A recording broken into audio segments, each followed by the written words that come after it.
So you've probably heard of the Colosseum, right? The giant Roman amphitheater where gladiators would fight in epic battles to the death. But you've probably never heard of the Theater of Pompey, and that is a damn shame, so let's talk about it. So, what was the Theater of Pompey?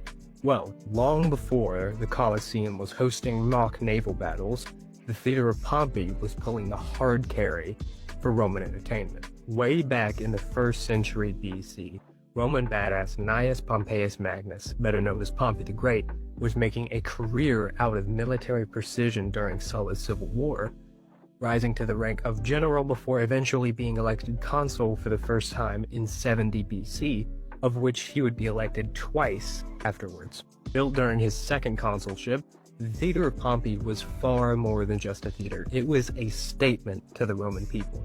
Back then, theaters were temporary structures that were built for a specific play and then dismantled after production. Permanent theaters were actually illegal within the city of Rome at the time. So what does Pompey do?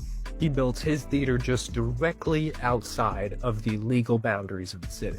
Financed entirely by Pompey himself, the building was meant to highlight Pompey's power and present him as a benefactor to the Roman people, giving him popularity and serving as a masterclass in political propaganda that Augustus would later build off of.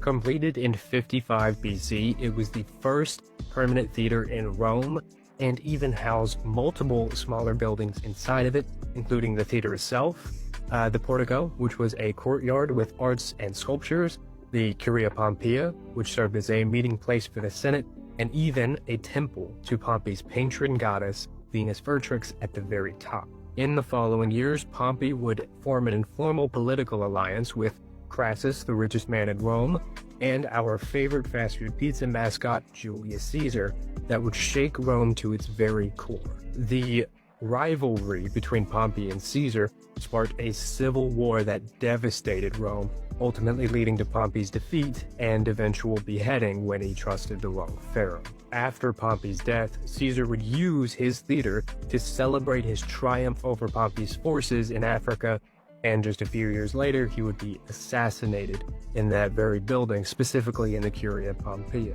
It remained the only permanent theater in Rome for the next 40 years until Lucius Cornelius Balbus built the Theater of Balbus in 13 BC.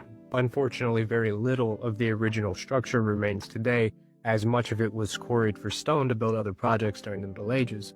And today all that's left is a few underground cellars and some small ruins. But for the time that it was around, the Theater of Pompey was an immaculate building that transformed the way that Romans consume entertainment, and its legacy is everlasting.